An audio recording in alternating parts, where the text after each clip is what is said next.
Hey everyone, welcome back. We're going to do a deep dive into YouTube success today. And not just the surface level stuff. We got some great research from a listener on Graham, Stephan. This 31-year-old guy making over $6 million a year from his channel. We're not just here to stare at the money, right? We want to get how he got there. What can we learn from this guy? Yeah, exactly. I mean, a lot of people, they just see the headlines, millennial millionaire or living the dream in Vegas. And they think, oh, it's all luck or, yeah, some viral video. But Grant's story is a lot more nuanced than that. Like you were saying, it's this snowball effect he talks about. But it's not just about working hard, it's working smart. Okay, so let's break down the snowball. Okay, everybody always says consistency is key for YouTube, but Graham has taken that idea to a whole other level, it seems like. Yeah, and one of the first things that really stood out to me in the research he sent was his choice of location. I mean, Vegas. Vegas might not seem like the obvious place for a financial guru to be. But when you think about it, there's a whole other audience there. People interested in real estate, maybe a little more, risk tolerant. It's a totally different vibe than you'd find in LA with the finance crowd. Oh, absolutely. And that CNDC video really drove home the financial perks, too. That huge house he's got would have been double the price in LA easy. And no state income tax. Come on. That's a huge advantage when you're reinvesting that money. It's not even just the saving, though. It's about what that saving allows him to do. He's got space to build a team, which we'll get into later. I think that becomes super important for his growth. But living in Vegas, it's like a statement, He's playing a different game than all those LA YouTubers. Yeah. Okay, so strategic location, check. But then the video shows his daily routine, 10-hour workdays, mostly spent in his home office just grinding it out. Not exactly the image of like a carefree millionaire living it up, is it? Right. This is where the myth meets reality. Success on YouTube takes work, especially at that level. And he's not just, filming himself driving fancy cars or doing pranks. This guy's planning, editing. There's so much behind-the-scenes stuff that people never even think about. And you know me, I love the little details, the stuff that gives you a peek into someone's personality. Did you catch that part where he said he plans his videos on a beanbag? Not even a couch? A beanbag? Guess even millionaires need comfy seating to brainstorm, right? Oh, yeah. I laughed at that. It's those little things that humanize him, Even with all the success, he still keeps these, quirky preferences, the routines that work for him. Absolutely. And speaking of routine, this guy aims for at least 2 videos every day. That's just an insane amount of content. How does he even have the time, let alone live in Vegas and actually enjoy it? That's a good question, and it kind of leads us to the next phase of his journey, the evolution of his content. He started with those really basic financial tips, right? Roth IRAs, budgeting, stuff that's great for beginners, but maybe not that engaging long-term. Yeah, I remember seeing some of those early videos. Super helpful, but probably not the kind of thing that keeps you hooked for years. Exactly. So what's interesting here is his shift to financial commentary. It's not just explaining concepts anymore. He's analyzing the news, giving his opinions. It's way more dynamic. Yeah, he definitely leveled up, right? He's not just the Roth IRA guy anymore. He's got this whole brand now built around his own take on finance. And think about the business side of that shift. He's pulling in a different audience now. Probably people who are more sophisticated, more interested in the sponsors he might work with. It's a smart move, creatively and financially. Okay, so we got strategic location, insane work ethic, content evolution. But there's this other piece of the puzzle I found so interesting, and it's something you flagged in your notes. His willingness to delegate. Oh, yeah. Because even with all that hustle, he hit a wall, right? Yeah. Trying to do everything himself just wasn't sustainable. The CNBC video touched on that burnout phase he went through. It's like a classic entrepreneur story. You start out doing it all, then you hit a point where you need help to grow any further. Yeah, it's a huge lesson for anyone building a business, online or offline. Delegating isn't weakness. It's about understanding your strengths and putting your energy where it matters most. But it seems like he made some really good hires. He brought on a team to handle all the editing, the podcasting, even the vlogging stuff. It freed him up to focus on the big picture. The strategy. Which, let's be honest, is probably where his real talent lies. Yeah. He's got this knack for understanding what people want to watch, what's going to resonate with them. Totally. But even with a team, he still puts in the hours. It's not like he's just kicking back, counting his millions. Speaking of interesting details, did you see that part about his superstitions? Always sitting in the same spot to film, clicking the like button on his own videos. It's kind of funny. Yeah, makes you wonder, right? What's behind those little rituals? Is it a way to stay grounded? To feel in control in a world that can be so unpredictable, especially online?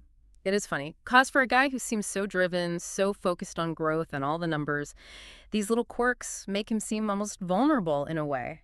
I think that's a great point, actually. It reminds us even the most successful people have insecurities, these little routines that give them comfort. It makes his story even more relatable, don't you think? Absolutely. It's like this perfect blend of ambition and humanity. But hey, let's not get too sentimental here. We got to talk about the elephant in the room, the algorithm. Even Graham admits it's risky building your whole career on a platform you don't control. So how is he mitigating that risk? One big thing he's done is diversify. He's not putting all his eggs in the YouTube basket. He's on other platforms too, building a community that extends beyond just one website. Right, he talks about that community a lot. Those loyal viewers who engage with his content follow him everywhere. They're not just numbers to him, they're a real asset, especially when algorithms are always changing. And that plays into something else you pointed out in the research. His focus on being authentic, he's not chasing trends, he's making content that reflects his own values, Yeah.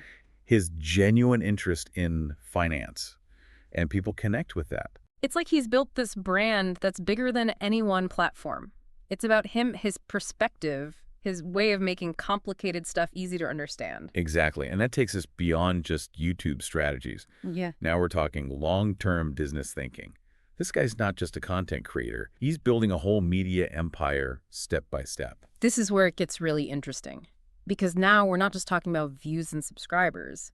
Now we're talking about building a business that can survive anything. Exactly, and that's a lesson worth exploring more deeply, Yeah. especially for anyone out there who's trying to build their own business online. So let's dive into that a little more, shall we? We've got lots to unpack here. You know, it's funny just thinking about how much content he puts out. 2 videos a day every day. That's a crazy amount. It really is mind-boggling when you think about it. I know, right? We talked about his 10-hour workdays, but even with a team, that's got to be tough to keep up with. It makes you wonder, how does he even come up with all those ideas? Well, that's where I think that shift from basic advice to commentary comes in. By looking at what's happening in the news with market trends, even pop culture, he's constantly finding new angles. It's like he's using the whole world as inspiration for his content. Yeah, and it's not just about staying relevant either, is it? I think there's a bigger strategy at play here. By becoming a commentator, he's not just giving helpful tips anymore. He's becoming a real source of insight analysis, even a voice of authority on financial matters. Exactly. It's subtle, but it changes everything. Think about it. Someone who just wants basic budgeting help might watch a few videos and that's it. But someone who's hooked on his commentary, who values his take on the market, they're going to stick around. They become part of that community we talked about. Right, it's like he's building an army of mini investors, all hanging on his every word about the latest trends. That's got to be super valuable for his brand and for any future projects he might have. Speaking of future projects, that's another area where I think he's really smart. He's not content with just being a YouTuber no matter how successful. He's always looking for new opportunities. Real estate, merchandise, courses, workshops, you name it. He's building a diverse portfolio, not just of investments, but of different ways to make money. And that diversity is so important, isn't it? We talked about how risky it can be to build your career on a platform you don't control, like YouTube. By having multiple streams of income, he's basically creating a safety net for himself. Right. It's like a multi-pronged approach. Yeah. If one thing fails, algorithm changes, whatever, he's got other options. It's smart strategic. Everyone who's building a business should be thinking this way.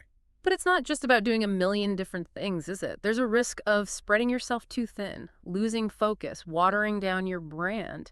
How does Graham find that balance between diversity and staying true to his message? I think that's where his strong personal brand comes in. No matter what he's doing, what platform he's on, there's this consistency, this authenticity, the genuine love for finance, and a real desire to help people understand it. That's what ties it all together. Yeah, it's like he's got this Graham Stephan umbrella brand, and everything he does fits under it. YouTube, real estate speaking engagements, it all comes back to his core values and that mission to make finance less intimidating. And that's a big part of why people trust him. They can feel that he's truly passionate about what he does.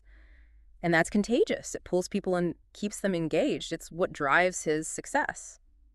It's interesting because on paper, Graham's story is all about the numbers, right? Millions of dollars, millions of subscribers. But I think the real lesson here runs much deeper. It's about finding your passion, getting really good at something, and building a brand that's truly you. I think you're right. It's about creating something that goes beyond just making a buck.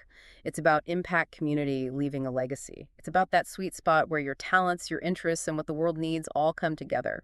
And that's a journey that applies to way more than just YouTube or any specific industry. It's something we can all strive for. But for those who are interested in online content creation, Graham's story is like a roadmap. It gives us principles and a framework for success that's both inspiring and attainable. Absolutely. So as you keep learning about Graham, don't just pay attention to his strategies. Pay attention to his mindset. That willingness to experiment, the constant learning, the focus on his audience, and that drive to always be growing, that's what sets him apart. And those are the qualities that can help anyone create their own success. Build a business that reflects who they are and make a real impact on the world. But let's not forget, even with all his success, Graham's still human. He's got his quirks, his superstitions, even his doubts.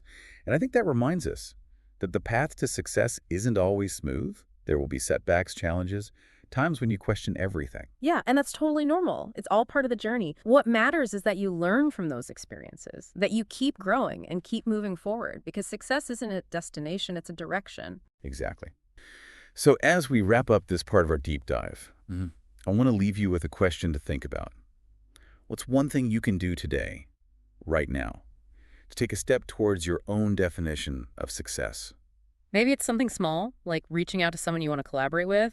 Or Yeah. maybe it's something big, like finally starting that project you've been putting off. The key is to take action, keep moving, and never stop learning. Because the world is full of opportunities. And as Graham's story shows us, with hard work, dedication, and maybe a little bit of luck, anything is possible. It's interesting, we've been talking about all these different pieces of Graham's story, but one thing that really stands out is how he thinks long term. It's not about chasing viral videos or, buying fancy stuff. He's really in it for the long haul, building something that lasts. Yeah, that's a big difference. And I think it gets lost sometimes, especially these days when everyone wants everything right away. But Graham's not afraid to wait for the bigger payoff. To make sacrifices now for something better down the line, it takes a lot of discipline and patience to do that. And that long-term vision goes beyond just his work, too, right? Like in that CNBC video, how he talks about work-life balance, making time for his personal life, putting relationships first. Exactly. It shows how much he's grown. He understands that real success isn't just about money.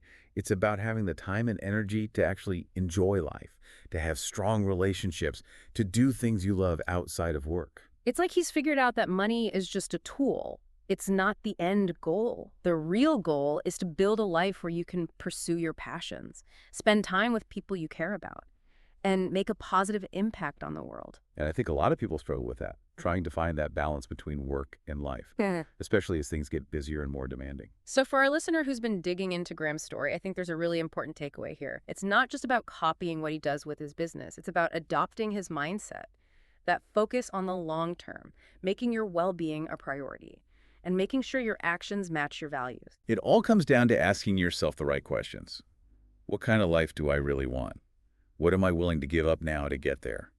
How can I find that balance between chasing my goals and taking care of myself? Yeah, those are big questions. And the answers probably change over time as your life changes. But what's important is to be deliberate about it, to make choices that fit with the kind of life you want to build. And as you keep watching Graham's videos, notice how he brings his personal life into his brand, how he talks about things he loves outside of finance, and how he makes sure to prioritize his own well-being. Because ultimately, Graham's story is about more than just YouTube. It's about being a human being and finding that balance between success and fulfillment. So here we are at the end of our deep dive. We've covered a lot, from choosing the right location to building a diverse income, from evolving your content to finding that work-life balance. But I think the biggest takeaway for me is this. Success isn't a finish line, it's a journey. It's about constantly learning, growing, and changing. As the world around us changes. And you're not alone on that journey. There are so many resources out there, inspiring stories and communities of people who can help you along the way. So keep learning, keep trying new things, and keep building a life that's both successful and fulfilling, a life that shows who you are and what you care about. Exactly. And as Graham's story shows us, if you work hard, stay dedicated, and have a little luck along the way, you can achieve anything. Thanks for joining us on this deep dive, everyone. Until next time, keep learning, keep growing, and keep diving deep into the things that matter most to you.